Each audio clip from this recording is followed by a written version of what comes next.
Hello everyone, welcome to Astrologer Climate Witness tonight. I am covering the essence of Pisces, mainly, and I will also be reading Steve Bull's article about science. And when we get to that, I'll tell you more. But I felt the need to flow with Pisces moon tonight because it's so important right now with what all of us are going through, especially in the United States. I have covered some Pisces issues in the past having to do with the progressed moon of the United States, progressed sun of the United States being in Pisces. It entered in 2011. And I have addressed how it is working through the third house of the United States, which Pisces is intercepted in, and how it did oppose the natal Neptune of the United States in Virgo in the ninth house, again, through that axis, which is intercepted, the Virgo-Pisces axis. So here we're going to address more about Pisces. And remember, every sign has its two sides, the positive and the negative. Now, with Pisces, we need to look out for the delusional aspects, where we want that utopian life. We want to live in the universal womb of bliss, okay? Most people aren't really aware that that's where, they kind of like orient when life gets to be too much. And yes, real life is really difficult. Most of us have put that aside, the difficulties of real life. I mean, there's been plenty of people who had to face, deaths in a family, deaths by terrible means, accidents, real hardship having to do with securing basic needs. Those people have really faced reality. But there's many of us that have been couched in comfort and support that keeps us cocooned away from the harsh realities of this world. And sometimes it's difficult for people who have been in those kinds of situations to really see that you're not yourself if you've been completely protected all your life. We find that we are more closely to who we really are when we're faced with difficulty. And I was just going to say something else. Oh, especially people in the Western developed countries. We are so overly spoiled in many ways that not all of us, but in general. We live in the United States here, I do, and we live in a situation in which we have the strongest, biggest military the world has ever seen and possibly ever will see. So we're pretty protected in that sense, right? And not to say that we have that at the expense of other people in other countries, more or less. But I've covered that somewhat before. So what I want to do right now is I want to start off with a couple of poems, and they're Pisces oriented. Now, I meant to look these up earlier so I could get something more pertinent, but I found these just by going on my phone. And it seems that most of them don't even have an author. Sorry about the glasses. I can't find my regular reading glasses. So these are prescription sunglasses, and they work really well for me to read. But yeah. Okay, here we go. I'm going to read a few of these having to do with empathy and compassion. These are the positive traits of Pisces. The ability to put yourself in another person's shoes And that's so necessary in this world right now. The ills I sorrow at, not me alone, like an arrow pierced to the marrow. That, I do believe, when I looked it up, I'll have to double check that. I'll put it in the notes, but I think that one was the Emily Dickinson. She was the first ones that came up, but the rest of them don't really have an author. But they're very spot on. One is Whisper of Hope. And there we go. Let me do my pictures because it's not really working in my messenger for some reason. I don't know why. I can't make it big. I can't read it too well without it being big.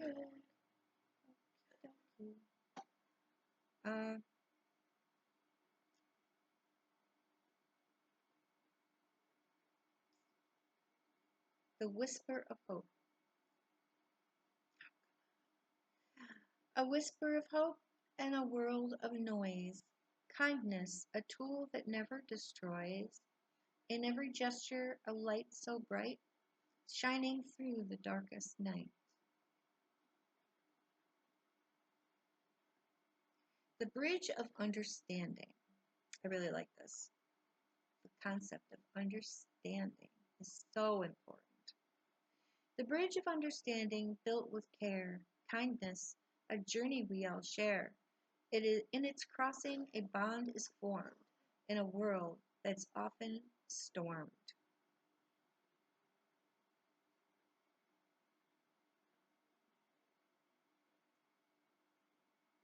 Gentle touch.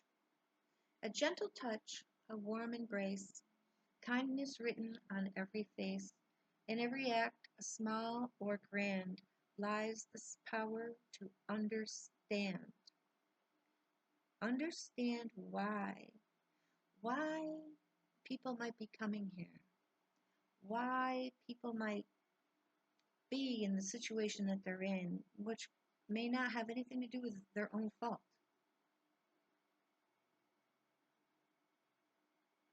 The kindness seed. The kindness seed in fertile ground, in every act it is found, growing into a mighty tree, a shelter for you and me. And that was found on this website that didn't have, it says short empathy poems.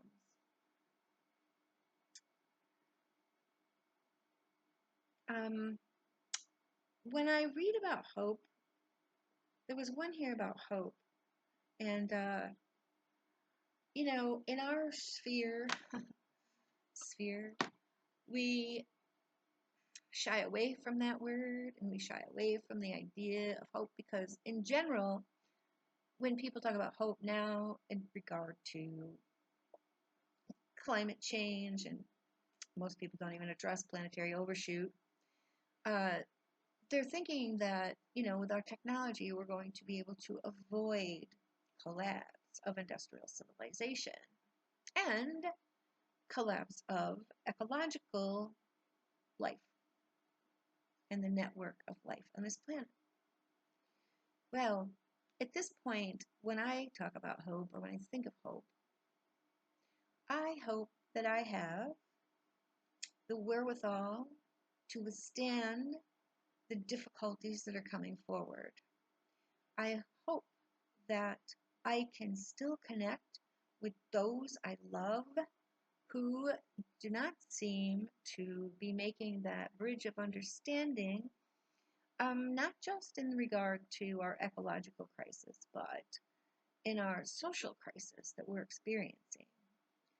I hold hope that eventually, down the road, that it will become clear to all that we all had difficulty grasping our conditions, grasping what we have created, which is not a positive thing. In some ways, of course, you look at medicines and you think, children don't die in the ways they did a couple hundred years ago, and they don't die as much as they did 500 years ago or a few thousand years ago. No parent wants to lose their child to diseases, hunger, starvation, but humans went too far.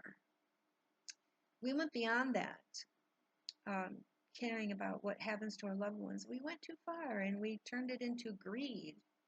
We overly pushed for that extreme comfort and security by hoarding. Now, not all of us are oriented toward those kinds of personality traits, but in general, our species.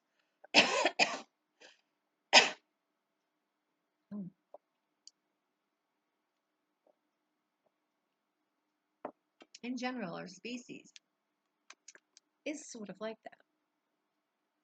So I am also, speaking of a Pisces, I brought the card just for the picture symbolism. So my daughter gave me a book, and it has to do with, it's a tarot book, but I'll read it to you, the title, and I'll show you. Tarot for the Hard Work, an archetypal journey to confront racism and inspire collective healing, by Maria Minas. Here it is. And I'll put that in the show notes. Okay. So, I've read off and on different parts. I haven't read the whole thing yet. But we're going to look up Pisces. I think it's in the front, but no, maybe not. They did go in order. So, here we are. And it's pretty dark in here. Ah, dear. I might have to take this. I cover up this light because it puts too much light on me, but so that I'm all pale. Hold on. I got to take the scarf off the lamp.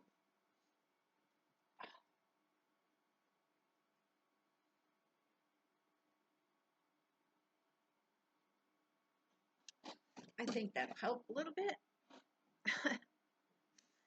Not so dark in here now. Okay. The Hanged One. Not everything that is faced can be changed, but nothing can be changed until it is faced. This is our predicament. People are not facing where we're at. They want a get-out-of-jail-free card. The billionaires, especially, with their tech and their AI, they think that they're going to be able to keep living the way they are. Most upper-class Americans keep thinking they're going to be able to keep living the way they are. Every time we make something for our comfort and convenience, we're destroying the planet. I know that sounds awful, doesn't it? But it is reality.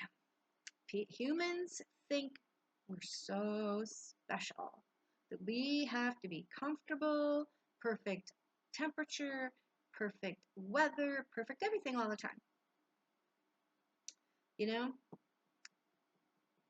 Look at the animals. I mean, I've said this before. It's kind of funny that other animals adapt to the environment by growing thicker fur, padded feet,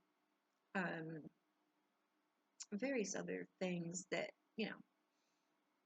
but humans lost their physical attributes to be able to deal with the environment because slowly, for some reason, we grew a brain that where we began to orient toward changing our environment so that the environment fit us.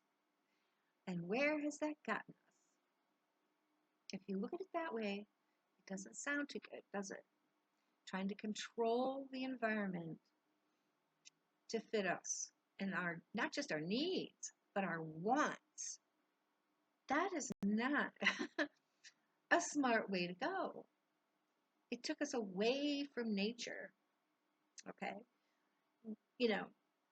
Could we ever be behaviorally, mentally, emotionally adapted to our natural world the way, say, hunter-gatherers were over 10,000 years ago?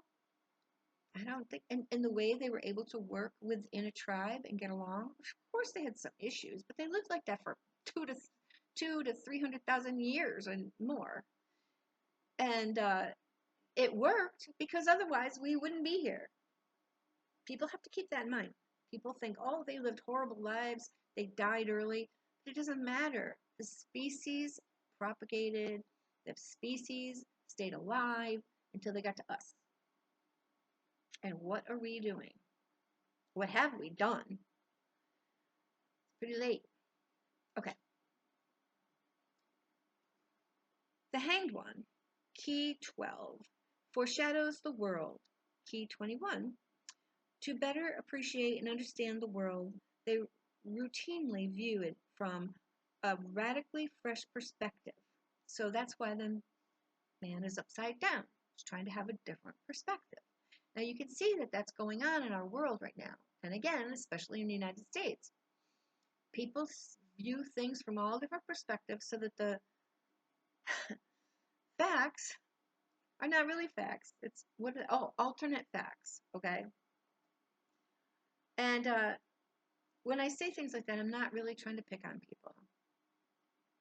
I'm just trying to cover here and bring up points, ideas, concepts for anyone who listens to take a breath, step back, and get a broader view.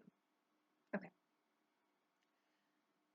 The Hanged One voluntarily suspends themselves upside down to see themselves and the world from another aspect, then uses that fresh observation to pinpoint their next step towards the world to come. Gaining perspective is the critical work that leads to the next card, death. The Hanged One, calm suspension, suggests radical acceptance despite discomfort. Yeah. What you believe, if something comes up that interferes with your belief system, check it out. Don't dismiss it. To accept the right now, they must live in the right now, the present. The Hanged One doesn't fight their inverted position, but rather remains calm while gazing at their familiar yet clearly different surroundings. Physical disorientation might seem like adversity, but this archetype finds peace and hope in knowing that nothing is always as it initially appears at face value. Key 12 is fully secure in their weirdness. In fact, they prefer to be weird, unafraid of non-traditional positions. The Hanged One persists toward enlightenment, despite adversaries who make fun of them, eschew their missions, or scoff at their intentions. They firmly stand for what matters, even when the wind blows the other way. Okay, so as we can see in our world right now, we have the right and we have the left, in between, some shades of gray, some factions on one side that are a little different, and factions on the other side that are a little different. Each side thinks that they're standing up for their beliefs, and that their beliefs are the right ones. Now, I will say that certain people try to use facts, science, reality check, critical thinking, uphold their beliefs, and some people don't. But what does that address? That really addresses that side that's not using science and critical thinking, supposedly, I guess they're trying to get in connection with their feelings, their intuitions, which are kind of off. But for some reason, they feel offended. know where that comes from, but my next video is going to address Aquarius, Pluto and Aquarius again, but I'm going to start from way, way, way back in history. You know, a lot of astrologers look to the future and they talk about the light and the future and techno stuff that's coming and it's going to make everything so wonderful. I don't think we can go there until we address our past, go way back, talk about our ancestors, and connect with who we've been all along, how we've morphed and evolved from where we originally started a million and more years ago, hundreds of thousands of years ago, but that's for next time. But that's what we're going to look at. Okay.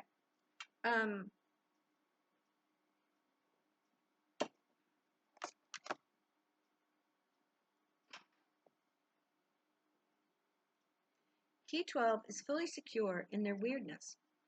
Okay, I read that.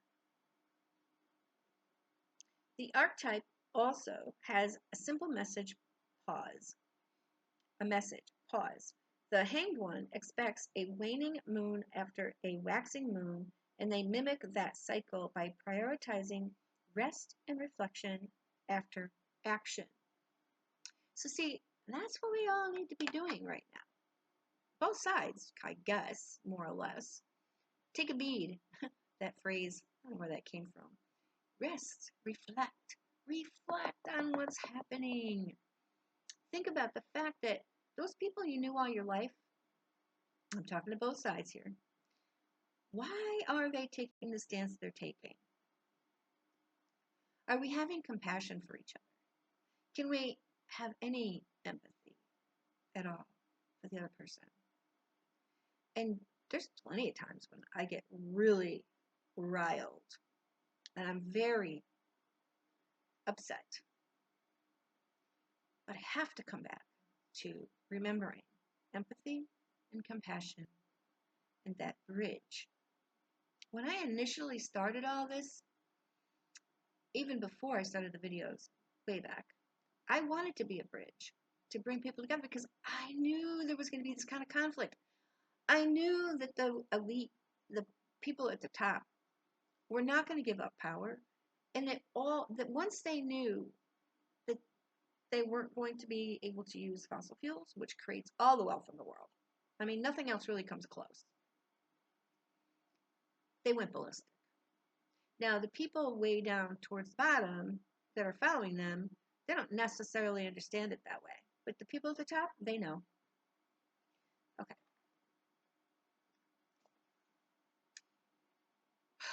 The Hanged One can see multiple perspectives, sacrifice for overarching goals, take regular breaks, embrace difficulty, march to the heat of their own beat of their own drum, identify how their thoughts shape their world. That's a good one. Serve as a volunteer, nonprofit worker, creative writer, or musician. Embodied keywords. Pull out the Hanged One from one deck or several. Take a deep breath and pause. Gaze at the imagery. From a liberation perspective, envision yourself in the card's landscape. Be the archetype. Name some keywords that you personally associate with this card. Remember, your definitions are more relevant to your tarot reading than what's in the little white book. Here are a few keywords to help you get started. Sacred pause, waiting, perspective, passiveness, vulnerability, martyrdom, revelation, relaxation, surrender, calm, epiphany, that's a good one, acceptance, suffering, observance, selflessness, presence, meditation, necessary discomfort, clarification, enlightenment. And enlightenment, I like to use the concept of understanding where we came from, and that'll really be a good start for enlightenment. Secrets revealed. ego death, alternatives, and breath. Okay, I won't go on with that anymore, but I'm thinking that every month I might do a particular address to Pisces moon, and I might read some more from that next time, because I really want to read Steve Bull's article from medium.com, and I think it's on Substack also. So here we go, and it's very relevant for what we're talking about here. I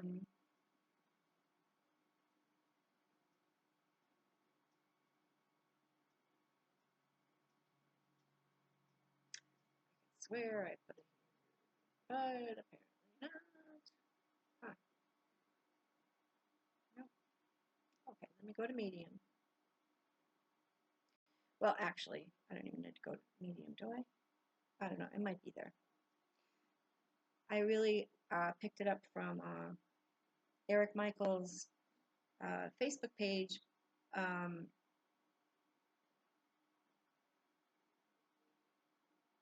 Prepping for human extinction. So I have it.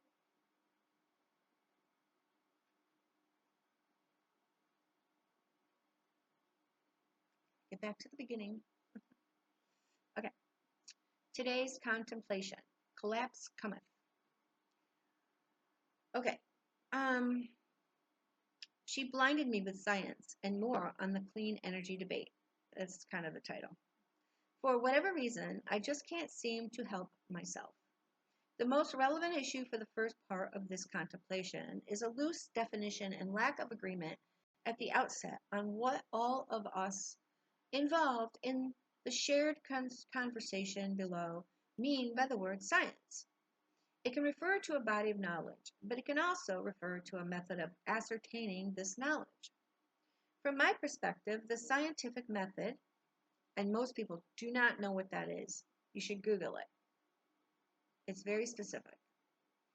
From my perspective, the scientific method in its ideal form is perhaps one of the best ways our species has developed for helping us to understand many aspects of our universe. Not all, of course, but many. It fails, however, in reaching universal truths in many other aspects, and I would argue this is particularly so in the areas where humans are involved, but also where complex systems exist. The complex systems and humans together, put complex systems and humans together, and all bets are off as to whether even the most sound use of scientific method can reach definitive and totally objective conclusions. Now, I can just hear some people who are climate deniers or whatever say, see? But no, that's not really what he's getting at here. A further issue, as my comments below hopefully demonstrate, is that the methodological practice is carried out by us totally subjective storytelling apes, and so the conclusions can be suspect, as can much of the body of knowledge we garner from it.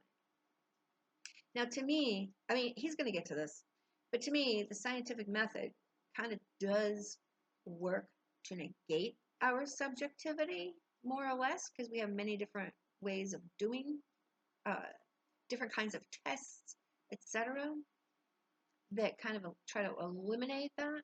But I understand this point here, because it's whatever data you get or whatever theories that you get, humans can have a tendency to twist and come up with their own versions of that particular data. And we see it in the news.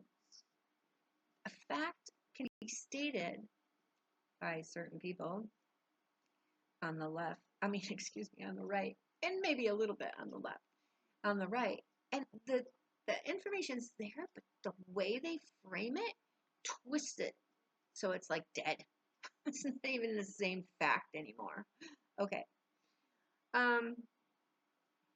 Where was I? And there should be nothing wrong or controversial about skepticism towards such knowledge. Such skepticism is, in fact, or at least should be, an integral part of the process, as the paper argues, in science, being skeptical does not mean doubting the validity of everything, nor does it mean being cynical. Rather, to be skeptical is to judge the validity of a claim based on objective empirical evidence. David Hume, the 18th century philosopher, asserted that we should accept no things as true unless the evidence available makes the non-existence of the thing more miraculous than its existence. Even extraordinary claims can be true, but the more extraordinary the claim, the more extraordinary the evidence required. To be skeptical does not mean dismissing claims, even extraordinary claims, out of hand. Many people are doing that these days. It means examining the available evidence before reaching a decision or withholding judgment until the sufficient evidence is had. One should not start with the assumption that a claim cannot be true any more than one should start with the assumption that a claim must be true. All reasonable evidence on both sides should be considered. Skepticism is a critical feature of a scientific repertoire. Indeed, many of the most prominent skeptics are and have been some of the world's most prominent scientists, including Richard Dawkins, Stephen Jay Gould, and Carl Sagan.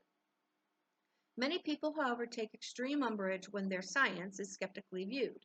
This occurs for a number of psychological reasons, not least of which would be the cognitive dissonance it can lead to.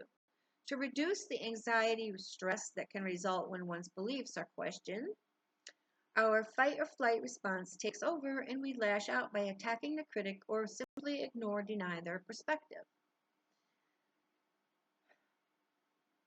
Don't get me wrong, science is great. I love it and practice it somewhat in an earlier life.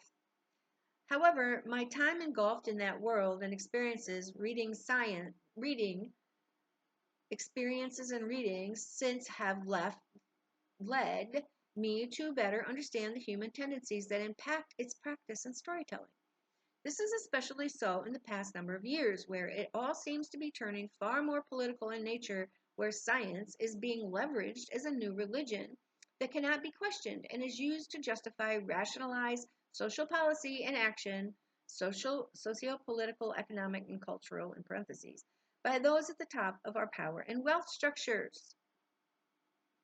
I use science to bolster my arguments about those things. I discuss and I try, but am not always successful in couching my words and ideas as possibilities and probabilities. I do that. I love those two words.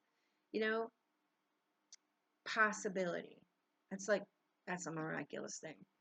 That means, it would be a miracle for it. But probability is a different story.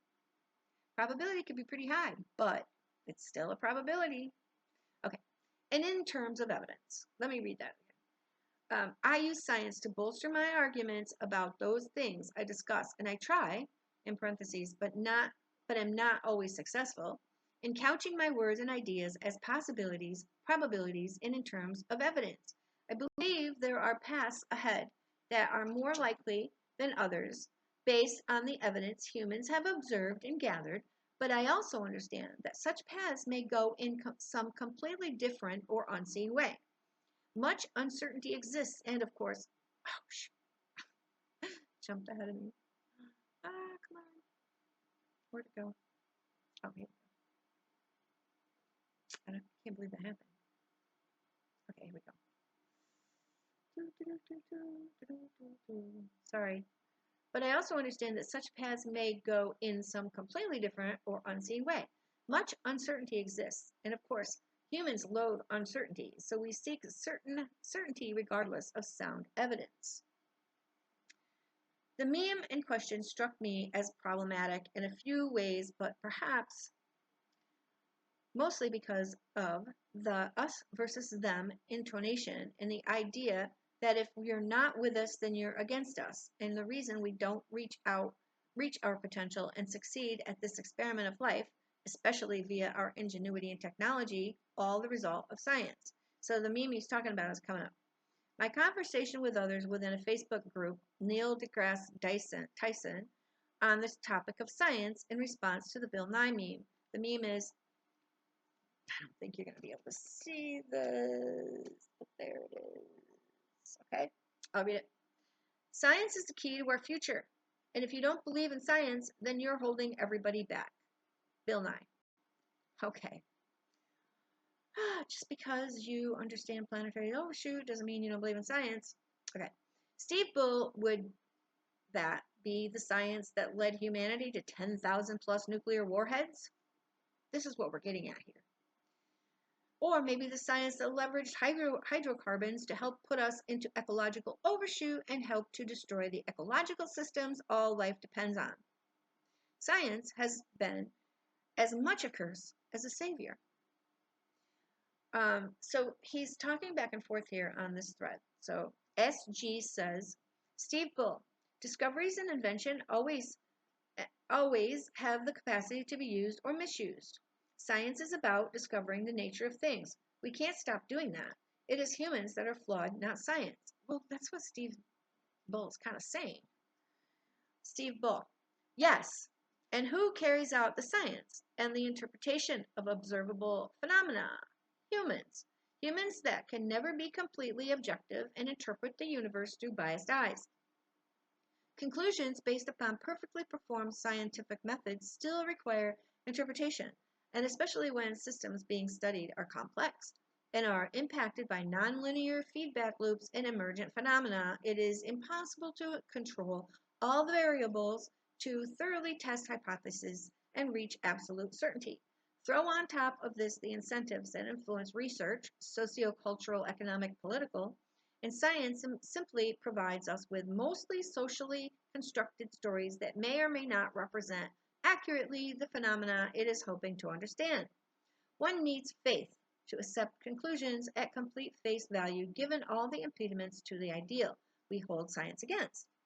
And then there's the whole interpretation via established paradigms, refer to Thomas Kuhn's work on scientific revolutions, that can overturn decades of conclusions by shifting the interpretation of the phenomena. JD,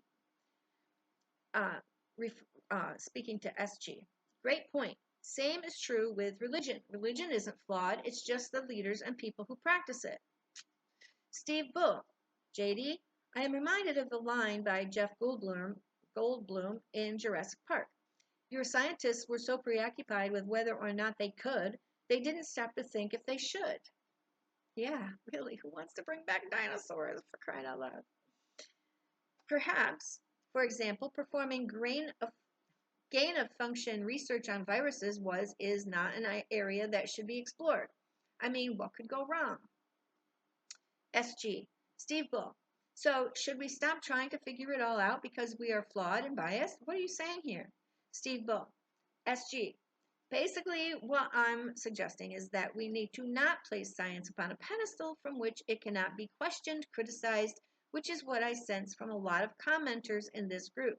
The scientific method and the interpretation of conclusions from it is always impacted by the humans who practice it. It is impossible to separate the social influences humans are susceptible to from it. Humans can never be completely objective, so the narratives we weave are oftentimes, if not always, influenced by our social circumstances and conditioning.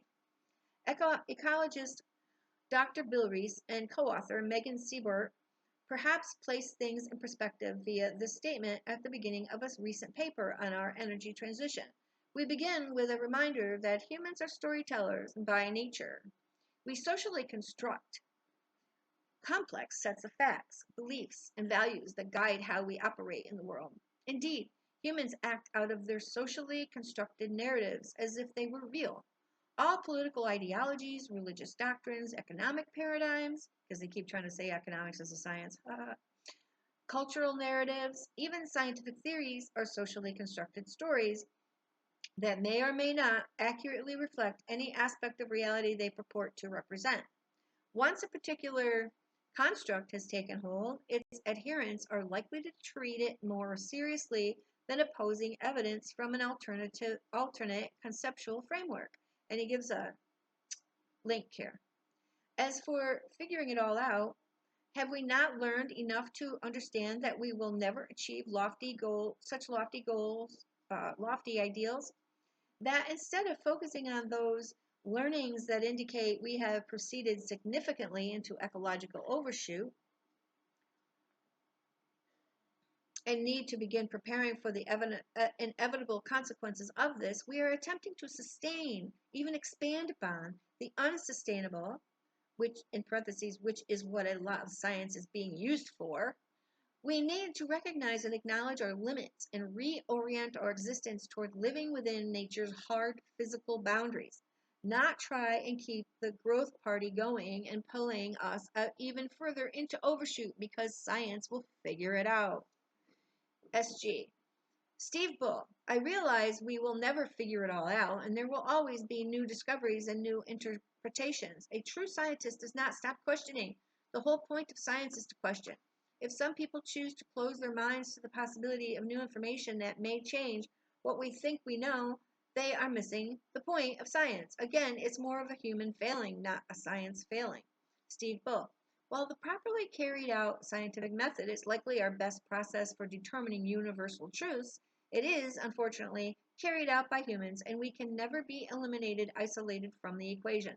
This is especially true for complex systems, those with non-linear feedback loops and emergent phenomena, where all variables are impossible to control for and interpretations of result are carried out. JD. Steve Bull, the moral high ground scientists operate off of because they believe they aren't participating in religious activities is extraordinary. It's absolutely 100% no different than what born-again Christians experience as they operate. I have no judgment of either party, but only interested in pointing out the similarities, which makes finger-pointing silly. JD, to SG. Maybe he's just pointing out that scientists are no different than religious zealots. You might say, well, religious zealots murder in the name of God. Well, scientists did a bunch of murdering in the last few years in the name of I'm not so sure what.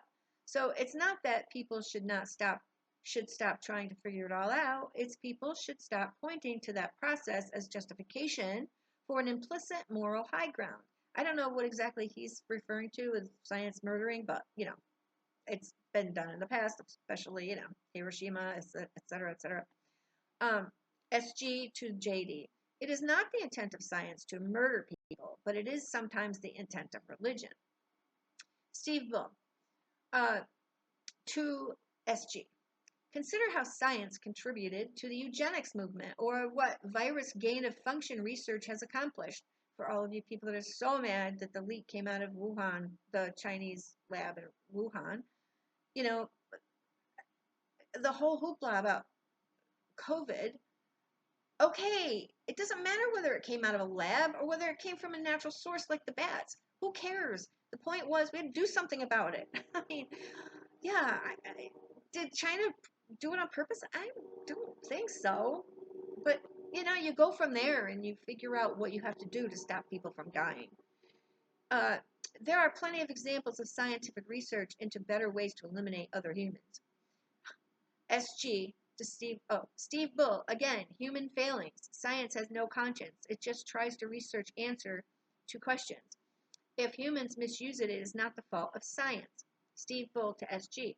We're simply talking past each other, and we'll have to agree to disagree. I stand committed to the perspective that you cannot remove the human aspect from the practice of science. It is a human endeavor, through and through. RS. To Steve Bull. Steve Bull, your point of view is quite narrow. Science never hurt a person. Reality was the one who hurt reality of the world. And that is humans wanting to use science as a weapon. Science is merely knowledge of what the human does with this knowledge is what needs to be addressed. We, the human, are not, at this time, capable of handling mind-altering information. RY, a new guy. Steve Bull, you are probably alive because of vaccinations and antibiotics, so no. Steve Bull, RY. Perhaps, but there's an argument to be made that humans are well into ecological overshoot because of our inability to allow natural processes to keep our population numbers below the planet's carrying capacity. So let me address this. I'm pro-vaccine, and he is, but what he's saying here is we've cut out most of our natural predators, and that's why, we're in planetary overshoot in so many ways, and one of them is population. So instead of letting people die and not do vaccines, maybe we could have come up with another way of limiting our populations. And that's really what he's trying to get at, you know, not some mean, awful thing where we're purposely letting people die or killing people. I mean, you know, we could have done a lot more by understanding science a long time ago and not subjugating women to, you know, having 10 kids or however many, right? Um, and hailing that as like wonderful. Okay, let's see. So are our interventions in these processes helpful or harmful in the long run? The consequences that a species in overshoot experiences are often, if not always, quite harmful. So, you know, I wonder what certain people would say if you said, well, you know, we're overpopulated and we have to have some people die, so we're not going to give out vaccines anymore. And if you get sick, so what? You die. Forget it. It's not, when people that now are anti-vax, what would they say, right? If their kid gets sick and dies, you know? I mean, come on, people. Okay. RY. Steve Bull. I agree. In fact, that may be an answer to the Fermi paradox. Fermi paradox, if I can say that right now, that has to do with some scientists are saying the reason we never see any aliens come here is because by the time they were able to make that trip from their planet, they destroyed their planet, so they never got off the ground. Okay. But science itself is neutral. It is neither good nor bad. Only how it is used can determine that. Science also gives us birth control, while religion often opposes it and urges people to procreate endlessly. Projections are that Earth's population is expected to peak, and then decline, lift people out of poverty and educate them, and they inevitably have fewer children and use more resources. There are many economists and futurists that also encourage increased population growth, but that's mostly to keep the Ponzi's that are our monetary and economic system from imploding, and based upon the view that infinite growth is entirely possible on a finite planet. And the projections about a leveling off of population that you speak of depend almost entirely upon the global population achieving a standard of living comparable to the so-called advanced economies of the world. Such optimistic predictions, dare I say delusional, are fully and completely resource blind, especially as it relates to energy. There is almost certainly not going to be a managed curtailing of the growth our species has been experiencing. It will be forced upon us by nature, and we are unlikely to enjoy the transition. RY. Steve Bull. Sadly, I suspect you are correct. We are not going to recognize or addressing rolling threats. We are not good at recognizing or addressing rolling threats. Steve Bull to RY. It's the complexity that we can't understand. Nonlinear feedback loops and emergent phenomena cannot be predicted, no matter how sophisticated one's model. Because why he's getting at this is because the models, they weren't wrong in saying climate change was going to be worse than it was. Anyway, the models didn't catch how bad it was going to be so early. They're behind. They smoothed over and sugarcoated everything, basically. They didn't pick up on it a lot. Okay. It also doesn't help that we tend to believe our species stands outside and apart from nature. We continue to tell and believe in stories where we have significant agency and can control everything, you know, like superheroes. That's not the real world. That's magical thinking. NZ. Steve Bull. No, that was politics. Steve Bull to NZ. Humans, including scientists, are political animals. Look into how academic economic incentives influence research. Research to do things that aren't helpful. NZ. Steve Bull. It could have been worse. They could have used them. DC. To Steve Bull. Steve Bull, no, that would be the science that allows you to gripe about science while doing so on a device that lets you fit the sum of all human knowledge in the palm of your hand and communicate instantly with nearly everyone worldwide. This guy's not getting what he's getting at. Anyway, you look at it or slice it, science has been a net plus for humanity. Steve Bull to DC. And a contrarian perspective could be that all this technology that many crow on about as being so beneficial is also because of the industrial processes required in their production and the geopolitical dynamics involved in acquiring resources has not only placed humanity in ecological overshoot, with a problematic collapse to come, but help to destroy the ecological systems all life depends upon. The experiment that Homo sapiens is, in parentheses, especially its last 10 to 15,000 years with the rise of complex societies, has not yet concluded, and there is good evidence that the hyper-exploitation of finite resources over the past couple of centuries, in parentheses, thanks a lot to the technological developments, will not end well. DC. Steve Bull, I feel you are looking at it through not just a contrarian lens, but a myopic one as well. The problem isn't science, it's people. That's exactly what he's trying to say, basically. Even now, with all the evidence that science has given us revealing how we are harming the planet and our long-term prospects on it, and we refuse to come together and take the necessary steps to mitigate the damage. That is science's fault. Without science, life for humans would have remained short and brutal, with women frequently dying in childbirth, children frequently dying young from common pathogens, and a general average life expectancy of 30. Steve Bull, DC. Yes, it's helped to expedite our journey into overshoot. DC. Steve Bull. Well, yes, but again, science has explained to us how to undershoot. We won't listen. They're never going to listen. It would be interesting to see how humanity would be doing now if science was never used. I suspect we would be generally miserable or could already be extinct. Too bad advanced science wasn't around 66 million years ago and used to deflect the asteroid that wiped out the most life on this planet at the time.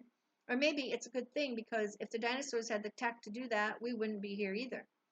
Steve Bull, DC. The evidence suggests strongly that we are too far past the tipping point for overshoot to be corrected, with or without science. The best we might do is mitigate at the margins, but instead, mostly because of denial combined with who sits atop our complex society's power and wealth structures, we are continuing to pursue policies and actions that are taking us further into overshoot, especially the belief that there's a technological fix. That human populations were miserable prior to the widespread use of science assumes a lot about the life and times of the prehistoric hunter-gathering groups that existed for 100,000 plus years prior to modern times. In parentheses, say the past 12,000 years, since large complex societies arose during that last 12,000 years, as well as assumptions about how most of the current 8+ billion live. Only a minority live in the splendor of so-called advanced economies that exploit and use the majority of finite resources to support their advanced living standards from those other people, taken from those other people. DC. Steve Bull. Whether we are past a tipping point is, again, the fault of humans, not science. All available archaeological evidence indicates that prehistoric humans lived short and largely miserable lives, spending most of their time just trying to stay alive, as do most of the current world's population that doesn't have advanced technologies readily available to them.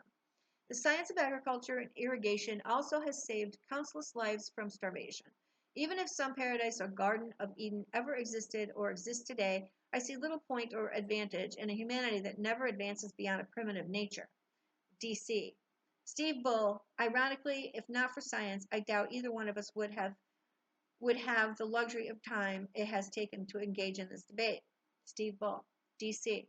I argue it's more about net energy surpluses than science. Net energy surpluses, especially thanks to hydrocarbons, have afforded humans the luxury to engage in all sorts of non-survival practices. And as these surpluses have encountered ever-quickening diminishing returns, such luxuries are increasingly looking to be in the rearview mirror in the not-too-distant future. RR. Steve Bull, more people have been killed in the name of God than by nuclear warheads. Oh my God. Steve Bull, RR. I don't disagree. There's also been a lot killed in the name of politics and supposed democracy and freedom, because they were really after resources. RM. Steve Bull, back to the caves. Steve Bull, RM. Why is it impossible to predict the future with much it is impossible to predict the future with much accuracy. It seems certain that a societal transition to a much simpler existence is ahead for those that make it through the bottleneck we have led ourselves into. CB. Steve Bull, science is observing the facts of electricity. Social and economic forces create light bulbs and electric chairs or rail guns. Scientists discover politicians, military people, and capitalists manipulate those findings to fit their desires. LM. Steve Bull, one of the things science doesn't do is tell us how to use the knowledge science uncovers, usually taught at the middle school level. Miss something? Steve Bull, LMCB. That's a convenient logical runaround for abdicating responsibility for the misuse of knowledge. As I stated above, the line from Jurassic Park by Jeff Goldblum is apropos here. Your scientists were so preoccupied with whether or not they could, they didn't stop to think if they should. MO. Steve Bull, you're confusing scientists with the politicians and military or corporate entities that put advancement to a nefarious use. That is like blaming architects for the building of gas chambers. Steve Bull. Mo. You are missing or perhaps ignoring everything I've stated about the social influences that impact the scientific process and thus the work of supposed objective and nonpartisan scientists. In an ideal world where such impacts don't exist or can be completely controlled for, the scientific method appears to be our best means of understanding our universe. We don't live in such a world, however. Similar simplistic memes have appeared on this Facebook group repeatedly. The other one that makes me shake my head, for a variety of reasons, is this one. It says, imagine a world ruled by scientists, not politicians.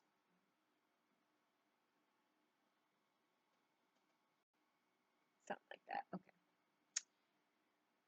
A handful of relevant articles. Okay, so he's got a lot of this. Okay, a bunch of links. One of the more significant issues for me in calling into question the assertions that renewable energy harvesting technologies are green, clean, non-polluting, in parentheses, all great marketing propaganda via the manipulation of language use, by the way, is the denial, ignorance, obfuscation, rationalizing away of the ecological systems destruction these technologies, all complex industrial technology actually, require. So I share this Facebook group conversation initiated by one of this technology's leaders.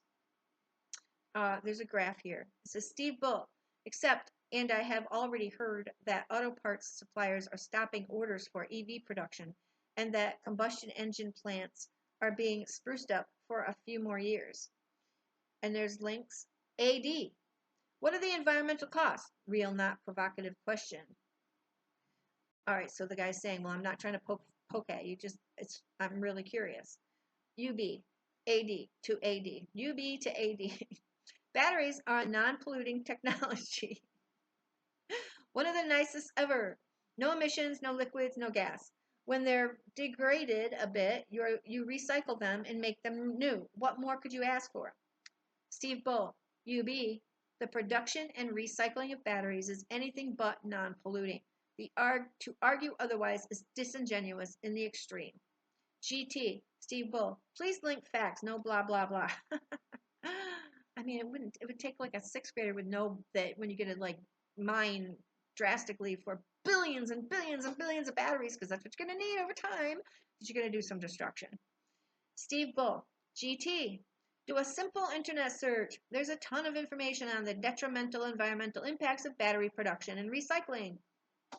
Here is one article to get you started. I'm going to have to remember that one. Steve Bull, UB. Yes, recycling happens, but to suggest it has zero negative environmental impacts is not supported by the realities of its practice. GT. Steve Bull, do a simple internet search. And he put it in quotes. No, you state. You expose studies, data, and research. You do that in the public court of Facebook. What? I don't know what he's getting at. Here's a diploma. Okay, I don't know. Let's see why he's doing that. MR to UB. Until now, the capacity for proper recycling is low, and without extremely expensive recycling in plants with appropriate technologies, it becomes one of the most polluting wastes ever. In addition, they continue to have big problems in the event of an accident because the chemical combustion they develop is not possible by ordinary firefighters, which is not possible, putting it out, is not possible by ordinary firefighters, which is unaware of chemical reagents that were so far only expected in the presence of large chemical plants. Finally, and the first problem for the buyer, in a short time they degrade, and the charge, already low in terms of guaranteed mileage compared to communal fuels, becomes really demanding, best suited to urban journeys. Problems that, at least for a while and until a technological leap in battery components, will remain difficult to solve. Now, what it's not combustion engines versus battery engines. It's not like which one is better. It's a recognizing that technology and industry is the destructive thing we're doing. It doesn't matter which one you're doing; they're both destructive. Industrial civilization is destructive. Okay, so when you're pushing and saying the batteries are polluting, and its whole journey from mining the resources on up, you're not saying combustion engines are better. You're not doing that. Okay. Steve Bull, GT. I've played this dance with others. If you believe that battery production and recycling is inert for the environment, as UB claims, no amount of evidence, peer-reviewed research included, is likely to dissuade you. I have challenged an assertion that has plenty of research to show it is false. Just the fact that hydrocarbon reliant mining is the major process required for their productions should be enough to show that the batteries are not environmentally neutral. I get, however, that denial is a powerful drug. So he's talking about all the big machines that you have to use to get the resources in order to make the battery. And then all the transportation to get all those resources to a manufacturing plant, and then use the manufacturing plant, which is probably not run on electric, and processing those minerals takes, in most cases, massive amounts of heat to make them into what we need, etc., etc. Okay, AD to UB. I do environmental assessments, in parentheses, even if it is infrastructure projects and territorial plans. So I put myself the problem of the LCCA compared to a car with a thermal engine. In addition to the cost of infrastructure construction and the issue of sustainability of the demand for electricity, I think in my childhood that the intermediate solutions of hybrids is the way to pursue the middle period. I would be interested to have scientific sources if possible. Thank you. DB to MR. The batteries of current electric cars are guaranteed for over 1,000 charge cycles. They run 300,000 kilometers, usually at 200,000 kilometers per a car, like he must have meant per a car, like the Silo or Clio 1.2 petrol could be scrapped with a dozen years of use, and that's fine. Why should there be problems with higher performance in the case of an electric car? Are they going to be blatantly ideological problems?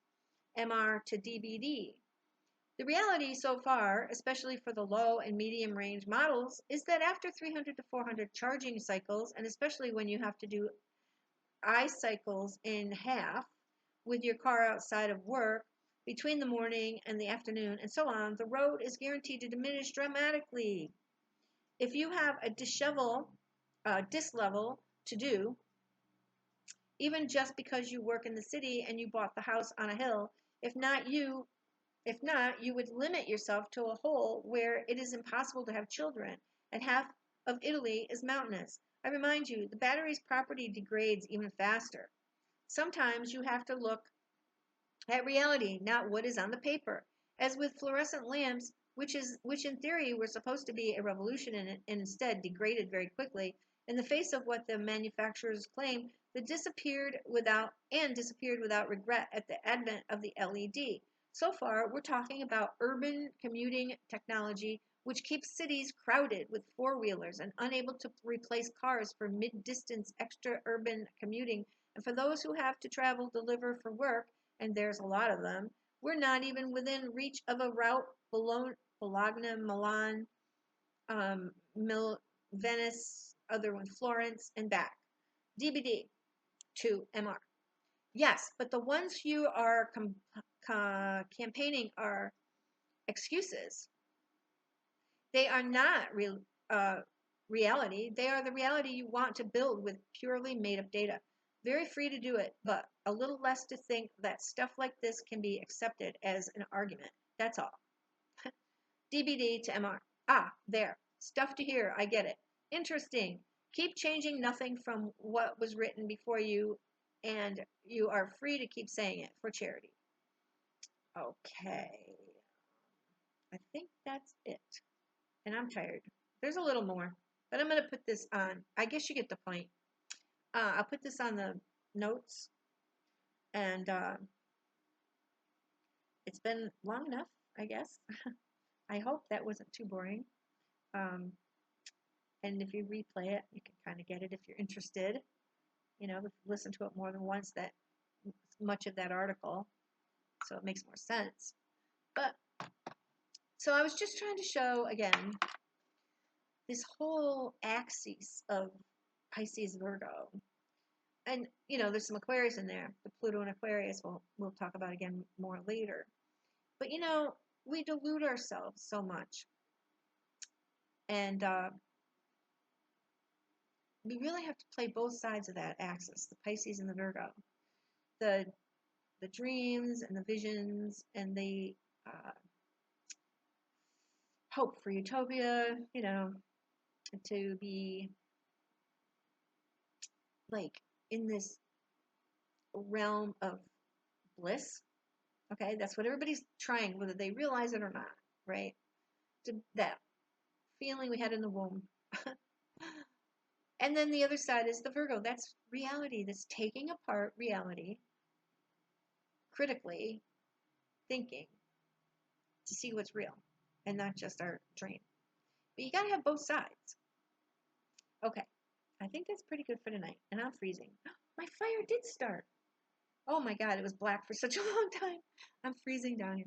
But you know, I'm not comfortable all the time. I wear a lot of clothes around here. My wood stove is the main source of heat. We have a couple of heaters, small heaters. So, you know, humans, just because we want it doesn't mean we should have it. You can wear extra clothes, keep warm. Do your wintering, which means you don't have to do everything you always do when it's nice out. You know, just deal with it. Thank you. Thank you for visiting Astrologer Climate Witness. I will see you next time.